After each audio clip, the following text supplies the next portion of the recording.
everyone, Mitch coming in from the Commander Score studio. Welcome to the show. So on today's episode, I've got an exciting one for you. I'm going to be talking about some Commander cards that instantly shift the power balance in the game. Let's jump into these amazing cards. First up, one that you might not even know exists. Let's start with an enchantment with Mystic Barrier. This card is super spicy. When it enters the battlefield or at the beginning of your upkeep, choose left or right. Each player may attack only the opponent seated nearest to them in the last chosen direction, and Planeswalkers controlled by that player. Basically, hey, it's not a free-for-all anymore when it comes to attacking in Commander, alright? We have rules here, alright? We go left, we go right. I get to choose, though, so yeah, I'm instantly shifting the power balance on the table by saying, hey, you know what? You've got the biggest army over there. You're not going anywhere near me. You're going to go the opposite direction and swing at that other opponent, and maybe the player that's got the least threatening army is coming my way. And then later in the game when things change, you can switch it up again. Again, every single one of your upkeeps, you can change the direction when you want to. This incredible enchantment for 5 mana in white can do so much work for you, and again, instantly shift that power balance. A great card to consider for, well, really fun strategies.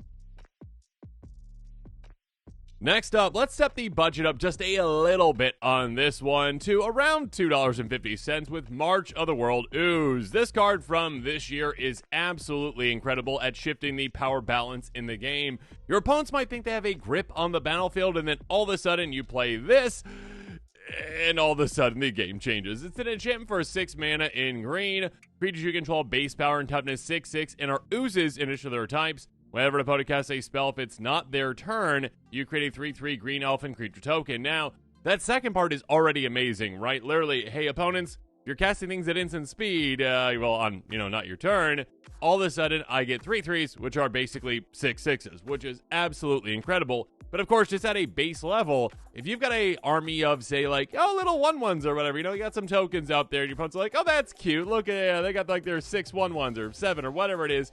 And all of a sudden, you play this, you go from having 6 or 7 power to like 36, 42 power all of a sudden on the board. And then whenever your opponents are playing spells outside of their turn, you build that army too. So this is an instant power boost for your team that shifts the power balance on the field.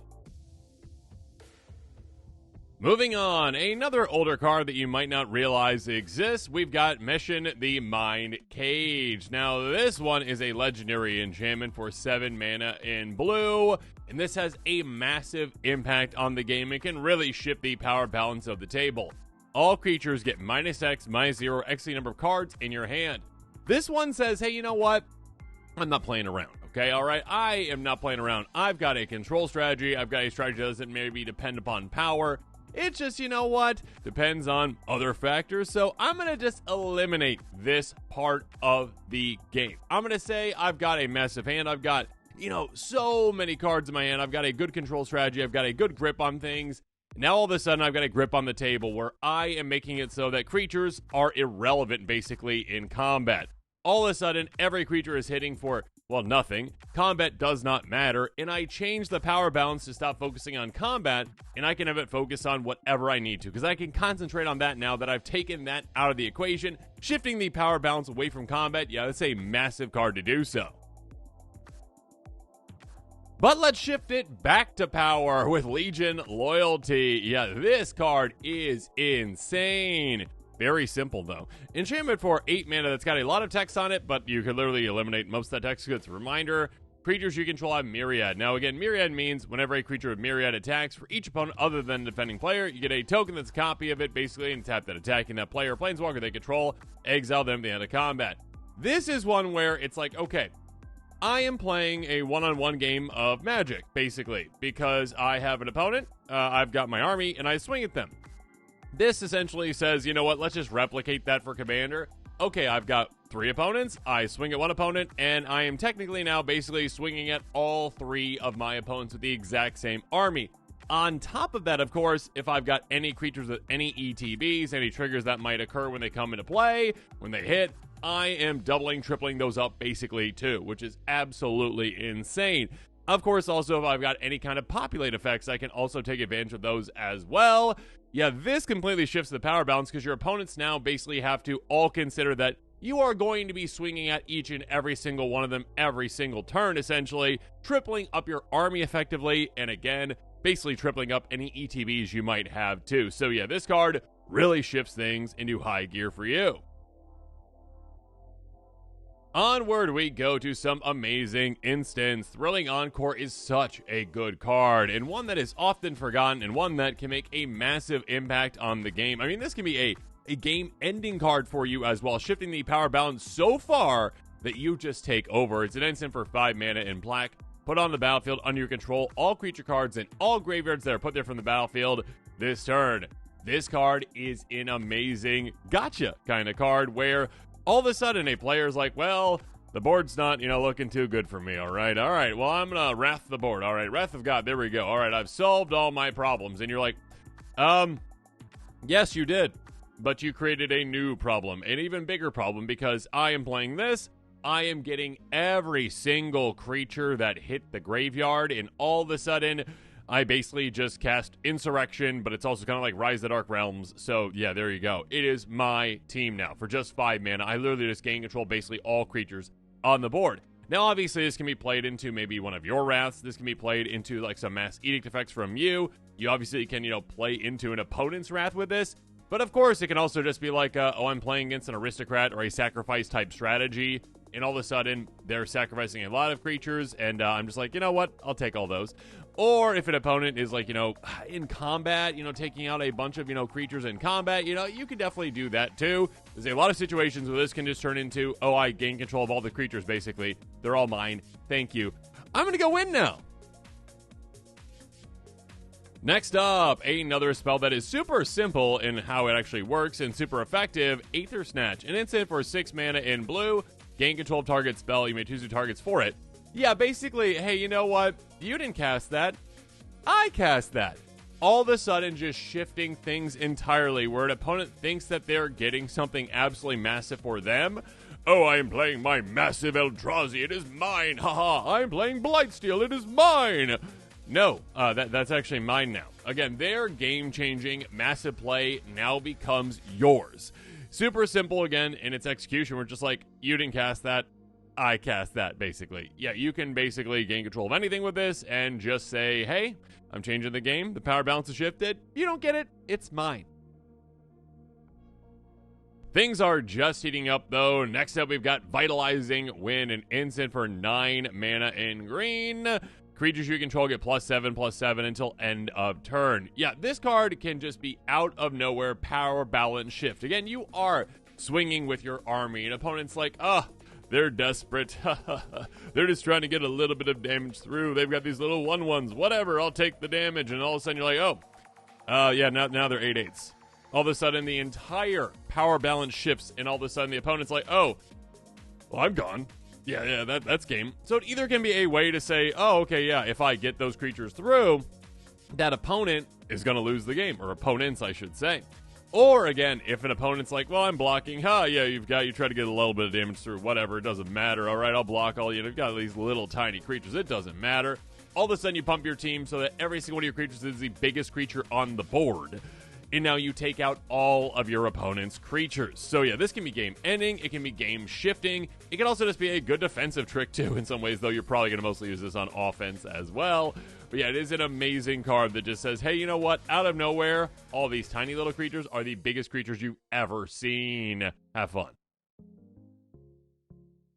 Let's talk about some creatures now, though, starting things off with Will Breaker, a 2/3 human wizard for 5 mana in blue. Whenever a creature an opponent controls becomes the target of a spell or ability you control, gain control of that creature for as long as you control Will Breaker. Now, this one, I will say, is a bit more specific than a lot of the ones I've talked about so far, obviously. If you don't have ways to actually, target creatures with spells or abilities, this thing is pretty useless. It's a 2/3 for 5 mana, which is garbage. That being said, for the right deck out there, like my old Kenny deck, which again, Kenrith, the Return King, can target creatures very easily for just 2 mana with the +1 counters. You're just gaining control of whatever creatures you want at will. And then you break their will, and then they're yours. It shifts the power balance entirely by saying, you know what actually matters in this game? me targeting things. And when I do so, I gain control of your best creatures, and now they're mine. So yeah, this is a crazy good card to completely shift things and change up the game for the right strategy out there. Again, ones with commanders that maybe have repeatable abilities that can target, or again, for a deck that has a lot of targeting spells. Yeah, utilize it. Let's make things pretty simple, though, with the next one. Realm Seekers can shift the power balance of the game because, essentially, whenever you play it, it's probably going to be the biggest creature on the board. So, that also kind of changes up your ways to get lands, too, as well. A 0/0 Elf Scout for 6 mana in green enters with X counters on it, X the total number of cards in all players' hands. Total number of cards in all players' hands. Again, there are some creatures out there like, my power and toughness equal to the number of cards in your hand, which is great. Good for you. That being said, mention the Mind Cage has nothing on this card because all of a sudden you're just like, hey, I've got 5, you've got 4, you've got 7. Oh, thank you. You've got 6. Oh, great. Okay, cool. I've got I just threw out math right there real quick. 5 or 7, 22. I think I got to 22 power right there. So again, yeah, literally you're just like, okay, I played a 22 power creature for 6 mana. When can you do that? So yeah, this is just going to hit the board, be the biggest creature on the board, and all of a sudden it's like, oh yeah, now all of a sudden I've got a giant threat.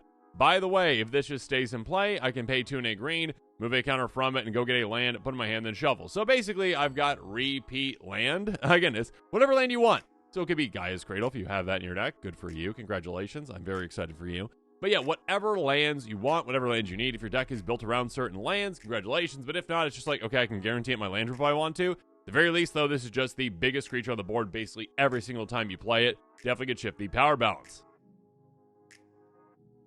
Get ready for what's coming next, and your opponents will not be ready for it. Scourge of Fleets, I will say, in a mono blue deck. Yeah, I mean, I guess there's other decks that can utilize it, like maybe like a Simic deck that's ramping a good amount and has a good amount of islands in play.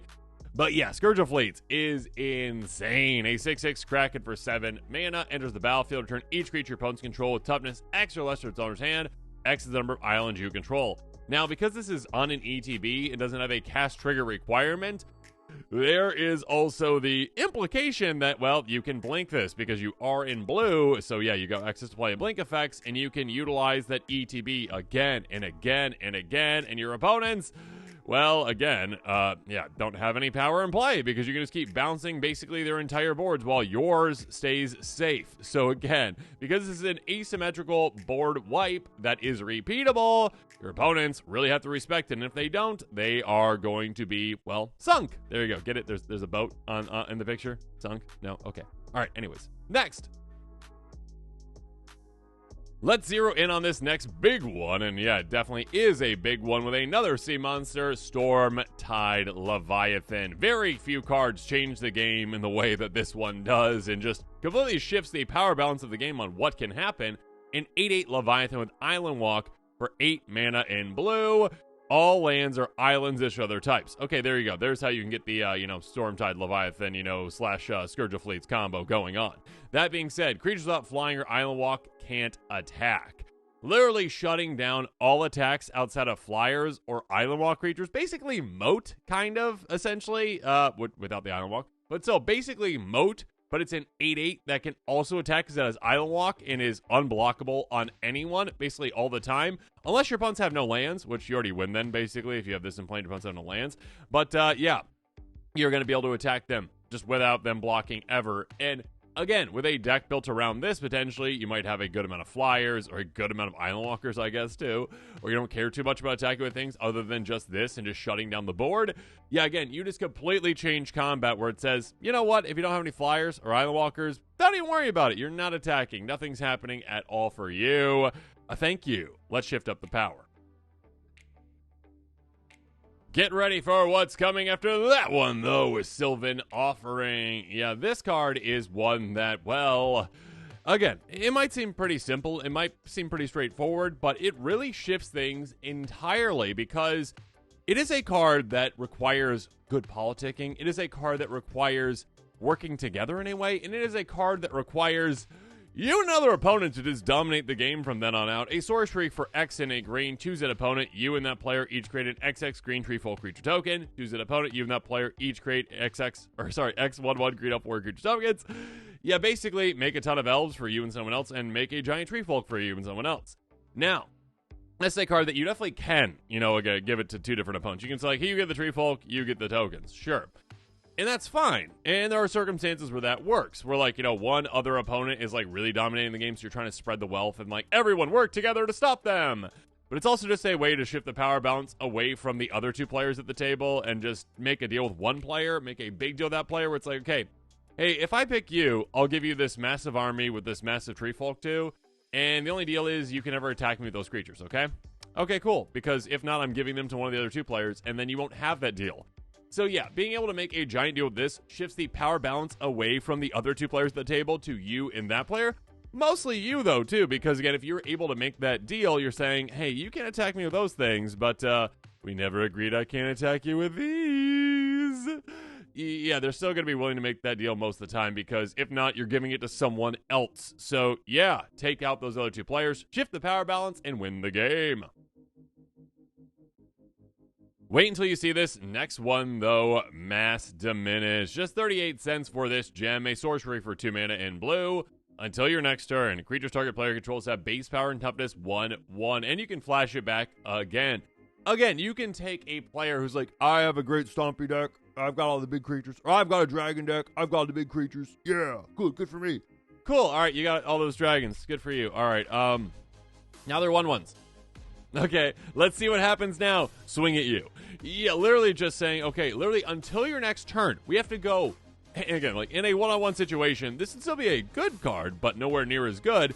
In a multiplayer format, again, with one turn, with one trip around the table, their creatures are super tiny for 3 combats outside of their own. I mean, like, they're just probably not going to swing on their own combat, so you basically just fog them on their combat. But of course, on top of that, again, on the other 3 combats, their creatures are minuscule. So again, even if they were in a powerful position, like, I've got all these giant Eldrazi, I've got all these dragons, okay, good for you. Now they're tiny, and now all of us get to wail on you. Great. Oh, and by the way, I can do it again. So literally for 2 trips around the table, for 8 turns in total, you've got tiny little creatures that basically aren't going to be attacking ever because they're going to get taken out. And also we've got 6 combats to swing at you and wail on you and take you out. And of course, that doesn't have to be the exact same player, but yeah, that's kind of like the biggest power balance shift, I would say, when you have one player who's, I've got giant dinosaurs. Good for you. Now they're tiny. Let's swing at you and take you out. Power balance. Here comes a spicy one, though, with Saka Shima's Will, a sorcery for 4 mana in blue. Choose one if you control a commander. As you cast this spell, you may choose both. Target opponent choose a creature they control. You gain control of it. It is yours now. You get control of that creature. That's nice. And that would be a pretty garbage effect, I would say, in general. Not a garbage, I guess. You permanently get control of it. But, again, the opponent, if there's a good amount of creatures in play, like, they're like, okay, cool, like, all right, you get, like, my little token creature. Okay, good for you. That being said, choose a creature you control. Each other creature you control becomes a copy of that creature until end of turn. Now, that is less dependent upon an opponent. And that is just saying, you know what? I've got all these creatures. Again, I've got a go-wide strategy, potentially. And yeah, maybe there are certain times where you can gain control of an opponent's really good creature. If they only have one creature, you're getting their best creature, potentially. But yeah, you can basically say, I'm getting this creature, whatever it is, and I turn all of my creatures into my best creature now. Whether that's the creature you stole from an opponent, or literally, again, just, hey, you know what? I've got this massive creature in play. All my other creatures are tiny, and now they become the biggest thing on the board. Yeah, the power balance shifts where the opponents are like, oh, they've just got this little army of tiny tokens. They're like, oh my gosh, now they're all the biggest thing, and I am gone. A great card to change things up. Pay close attention to this next one, and your opponents are definitely going to pay close attention to it as well, with Blatant Thievery, a sorcery for 7 mana in blue. For each opponent, gain control of target permanent player controls. Again, literally just super simple. This says, you know what? Hey, opponents, we've all been working hard this game, right? We've all been actually playing really good cards, and now we've all got, a couple things in play. But here's the thing. I want the best things in life, and I want the best things you have. So your best cards are now mine. Literally, again, your most effective cards on the board that you're like, I've got this in play. I'm unstoppable. It's great. Oh my gosh, now you have that. You literally just took 3 the best 3 cards on the board, potentially 3 of the best things on the board, the best thing from each opponent. They are yours now. You shift things entirely. It is completely under your control now. Yeah, a fun effect for you. Now let's switch up strategies, though, with a board wipe that really changes things with Blood Money. A sorcery for 7 mana in black. Destroy all creatures. For each non-token creature destroyed this way, you create a tap treasure token. This is one that shifts the balance, well, because not because this is an asymmetrical board wipe, it's not. Like, again, like, literally, you're taking out your own creatures, too, and that's what you're going to be telling your opponents, like, hey, I'm losing creatures as well, all right? I'm sorry. Like, it just needed to be cleaned. The board needed to be gone. But you are creating an asymmetrical effect in that your opponents don't get massive amounts of treasures. I mean, literally, game-ending amounts of mana is what you're going to be getting. You cast this later in the game, essentially, and let's say there's 20 creatures on the board, not including tokens. Essentially, it's like, okay, cool. Yeah, goodbye creatures. All of a sudden, I get 20 mana. And now, all of a sudden, not this turn, because they do come play tapped. Thank you, Wizards, for actually making it that way, because that'd be a bit too obnoxious and crazy. But yes, next turn, all of a sudden, I'm going to untap, have 20 extra mana, and I better be able to win the game with that. Again, power balance shift, massive when it comes to the amount of mana that you have access to. And again, a nice, clean, open board for you to do whatever you want to do with it. This lesser-known card, though, is absolutely brutal. This is not for the faint of heart playgroup, I guess I should say, in general. And I would say, please, please, please. This is a card where you absolutely have to ask your playgroup ahead of time if they're okay with this type of a card. Or if you just, I guess, know your playgroup that well, where it's like, I can play a card like this. If they're okay with mass discard, because Cabal Conditioning is gross. A sorcery for 7 mana in black. Any number of target players each discards cards from their hand equal the highest converted mana cost among permanents you control. Literally, any number of players. So, yeah, technically you could target yourself. There are very few times when you actually do that, but yeah, most of the time this is I target all 3 of my opponents, and all of you are going to be discarding your hands, and all of a sudden I am going to just be having a hand. Again, literally, it doesn't even take like that high of a permanent with mana cost. Like, if you've got something out there that's like 5, which is a reasonable amount, or again, if you've got a commander that's up there, like, 5, 6, 7, all your opponent's hands are gone. This is basically a card that says your opponent's hands are gone. You have a hand still. You're probably going to win the game because the power balance has shifted where your opponents are just literally top decking now every single turn. They got nothing else to do but that. And you, again, have your hand, have your strategy, have your plan, and you can execute it still, and your opponents cannot. Next move in our game plan, though, when it comes to power balance shifting, is literally making an absurd amount of creatures. Deploy to the front, very simple, very effective sorcery for 7 mana in white. Put X 1/1 soldier creature tokens on the battlefield, X number of creatures on the battlefield. Hey, do you want to have the most creatures on the battlefield out of anyone? Play this, and you automatically will. I guess the only circumstance for that wouldn't be true is literally if you have no creatures on the battlefield and only one other player has creatures, then there you go. That would be the circumstance. But the vast majority of the time, in fact, pretty much all the time, when you play this, you now have the most creatures on the field. You literally are just going, okay, whatever I have, whatever you have, whatever you have, whatever you have, 20 creatures on the battlefield, cool, I'll make 20 creatures for 7 mana. Yeah, that's well worth it. That is an absurd effect that, again, can really shift things in power because your opponents are expecting, just the normal play. Like, hey, you know what, we're all at these amount of creatures, all right, this is what's happening. All of a sudden, you play this, like, oh, now that player has an absurd army, the most giant army I've ever seen, and they're going to take me out. Oh, no! Let's look into our next option, though, with Devout Invocation, a massive power balance shift that can really take advantage of you having maybe just cast a deploy to the front, but still, even if not, a sorcery for 7 mana in white. Tap any number of untapped creatures you control, put a 4/4 white angel creature token with fly on the battlefield for each creature tapped this way.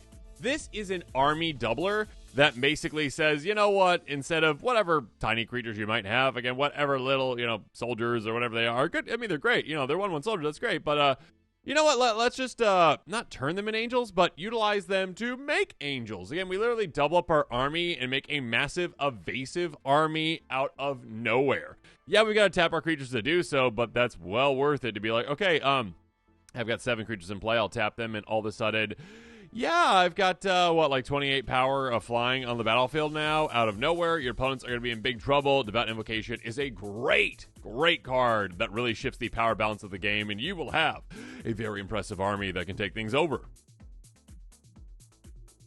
Wait until you see this next one, though, because Emergent Ultimatum is basically any 2 cards I've talked about so far that aren't multicolor in a way, because it is such a fun card that, it's just a blast, and it's just absurdly effective, and it is a card that most definitely shifts the power balance, because, again, like I said, it can literally be almost, I think I've only talked about mostly monocolored cards, but, like, it can be basically 2 of the cards I've talked about this episode so far, or that I'm going to be talking about at the same time. Sorcery for 7 mana in Sultai. Very specific colors, but again, if you've got like a Joda deck or again just a Sultai deck, you've got ways to fix your mana, right? There you go. Search library to 3 monocolored cards with different names and exile them. An opponent chooses one of those cards, shuffle that card in your library. You may cast the other 2 without paying their mana cost, exile this card. So basically, hey, you pick 3 things, and your opponent makes the most impossible decision in their entire life, where they have to say, okay, you pick these 3 massive cards that each of them shift the power balance in the game and change things entirely, and I can't let you cast just one of them. So I've got to make a really tough decision to make it so you can't cast that one, and we're going to lose. Yeah, you basically just played the biggest card that goes and gets the 2 other biggest cards that are going to win you the game.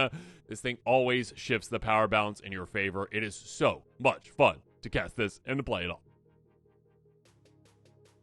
Get ready for what's coming next, because your opponents might not be ready, and they're going to be in big trouble with Preposterous Proportions, a sorcery for 7 mana in white. And it says, creatures you control get +10/+10 and gain vigilance until end of turn. Now, this one is kind of like a more modern-day Vitalizing Wind. Vitalizing Wind is, again, +7/+7, no vigilance, but it is out of nowhere at instant speed. This one, your opponents can see coming. It might not matter, though, because, again, you literally are making your creatures the most massive things on the board and then some. Again, just a 1/1 turns into an 11/11 with vigilance. Yeah, the opponent that's got like the Eldrazi over there is going to be like, I have the biggest, oh no, I don't have the biggest creatures anymore. Oh gosh, oh no. Yeah, you literally are just swinging out. If your opponents don't have blockers for your creatures, they are in trouble. Or again, if you literally have, creatures that happen to have trample already, or another way to grant trample, or some evasion, they are just gone. So yeah, this is a card that can definitely change up the, oh, your cute little token army of like 6 tokens. Oh my gosh, you've got 60 plus power now. Oh no, game over. Now on to the next one. Now this one is a bit more specific again. I have mentioned a couple of specific cards, but still, if you have a legendary tribal deck, yeah, this is a card that completely shifts the power balance of the entire game. Primeval's Glorious Rebirth, a legendary sorcery for 7 mana in Orzhov. Return all legendary permanent cards from your graveyard to the battlefield. This is one where, hey, you know what? Let's bring everything back that is mine. They all come back. A massive reanimation effect that says, hey, you thought that I was down and out. You thought that I had everything in my graveyard, and like, oh no.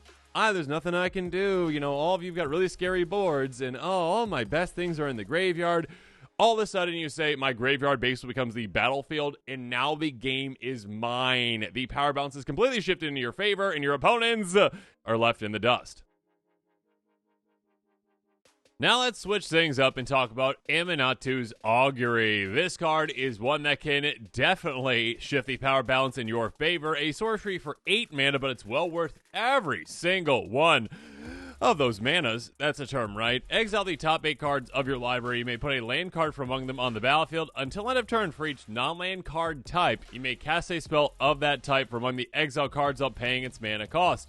This essentially lets you cast an absurd amount of things. Now, unless you can set the top of your library, that might be random, but still, being able to cast, again, 3, 4, maybe even 5 things, potentially, just for free off the top of your library, while also getting land to play, good for you! Again, really shift the power balance into your favor. This card is so much fun. Love it in big mana strategies, in like a Joda Archmage Eternal deck, where you just cast it for 5 and it's even more value. Have fun with this one. Moving forward, an oldie but a goodie, Army of the Damned. Now, this card is one that is notorious for shifting the power balance immediately. A sorcery for 8 mana, but you can also flash it back to cast again for 10. Create 13 tap 2/2 black zombie creature tokens. Now, those zombies do come and play tap, but they might be slow. You know that they are coming, though. They are getting into the house. There is no stopping them. Yeah, basically you say, okay, yeah, maybe if I didn't even have a board, maybe I didn't have any creatures in play, and all of a sudden I've got the most creatures in play. And when I flash it back, I have even more in play. 13 to 26. Oh my goodness, so much power on the board. I mean, I guess that would be, what, 26 power the first time, and then if you flash it back, what, 52 power? You're going to be able to take over the game with this. Shift that power balance into your favor. Next turn, a new kind of a card with Death Begets Life. A sorcery for 8 mana in total. Insultai, destroy all creatures and enchantments. Draw a card for each permanent destroyed this way. Again, reset the board, but kind of like Blood Money, in your favor. Everything goes away that's a creature and an enchantment, and every single time something is destroyed, you are drawing a card. So again, you reset things, but also you gain a massive amount of card advantage to the point where it's going to be one of those like, okay, wait, I've got to take some time. I've got, 30 cards in my hand. All right, maybe not that. Maybe not that. Maybe not that. Here's the thing I will say, okay, when it comes to making those kinds of decisions of, going down from 30 cards down to 7, when you've got to discard, what you need to do is just pick 7. Pick your favorite 7. Pick the 7 that you want. Don't pick the ones that you don't want, because that's going to take longer, okay? But yeah, a way to shift the power balance very much into your favor with this. One that is close to my heart, though, is Azurs Predation. This card is insanely good, well, in my Feldergriff deck, but just in general, it's a really good card that can just turn things entirely, turn the game on its head. A sorcery for 8 mana in green. For each creature opponents control, create a 4/4 green Phyrexian Beast creature token. Each of those tokens fights a different one of those creatures. So basically, make some medium-sized-ish creatures. They take out everything that is basically medium-sized or smaller, and everything that they are bigger than, you get to keep. So again, if a player over there has a bunch of 1/1s, awesome, amazing, cool, thank you for having all those elves in play or tokens in play or whatever they are, and all of a sudden, I get an absurd amount of beasts in play. So not only am I doing like a board wipe, in a way, like an asymmetrical-ish board wipe, but on top of that, of course, I get to keep a good amount of those tokens too. So wipe some things out, keep some things in play, and have fun shifting the power balance into your favor. Now, this one is most definitely worth your attention, Worst Fears. And the opponent that you target with this, their attention is going to be focused on nothing else but this and what you are going to be doing. A sorcery for 8 mana in black. You control target player during that player's next turn. Exile Worst Fears. Basically, hey, you know what? Everything that you wouldn't do on your turn, I'm going to be doing. I'm going to be ruining all of your plans. You've got the best board state. You've got the best situation going on over there. All of a sudden, no longer. All of a sudden, no, it's just mine. So, yeah, I take over your turn. I make all the wrong decisions for you. I swing at your, maybe you made a deal with someone else. And you're like, yeah, we're going to be the last 2 players. Haha. I swing at that player. I take them out. Also, in the meantime, probably taking out a good amount of your army at the exact same time. I utilize all the spells in your hand against your own stuff. I utilize it to my advantage. And, yeah, I leave you in ruins and myself in a much better position. So this definitely swings the power balance, most definitely, at the table. Continuing on, Clone Legion. Sorcery for 9 mana in blue. For each creature target player controls, create a token that's a copy of that creature. Now, this is one that there are times where you can just like go, oh, I've got the best board position. Cool. Let's double up my board position, which already just shifts things even further in your favor. But literally, again, if you're behind and someone else has a massive board position, you're like, oh, okay, cool. Yeah, you got the best creatures in play. I like those creatures too. You get copies of all of them, adding to your army, again, shifting the power balance away from them into you. And of course, keep in mind, if they've got any ETBs, you're taking advantage of those. If you've got populate effects, you can get even more of those as well. So much fun to play a card like this. Have fun with this gem. Let's zero in on this next big one in Garricks Wake. Yeah, this one is, well, tried and true for a reason. Sorcery for 9 mana in black. Destroy all creatures you don't control, all planeswalkers you don't control. An asymmetrical board wipe that says, you know what? My things are staying in play. Your things are going away. The power has shifted in my favor, and now I can just swing right through. And again, even if you have the best board state, now you've got nothing, and I've got everything. Good for me. Finally, we've got Storm Herd, a sorcery for 10 mana, a lot of mana. I think the most mana on this episode, but still, it is one that can just be a really fun card that out of nowhere can make you the biggest army anyone's ever seen, and an evasive army at that. Create X 1/1 white Pegasus creature tokens with flying, where X is your life total. Now, in a life gain strategy, obviously, this is just like, oh, I make 100 Pegasi, whatever the term is. Yeah, good for me. I'm going to win the game. But even if not, in just a regular strategy where you maybe are like 30 life by the time you cast this, potentially, depending on if you're a big mana deck or whatnot, which, yeah, this isn't for every deck. It's 10 mana, my goodness. But yeah, being able to play this and go, oh, okay, yeah, I make 30 1/1 flyers out of nowhere. Yeah, that'll shift the power balance in your favor majorly. And again, if you are interested in any of these cards, check out that card list link in the description below. And with that, this episode is coming to a close. Comment below with your thoughts on it. And of course, as always, thanks again and have a good one.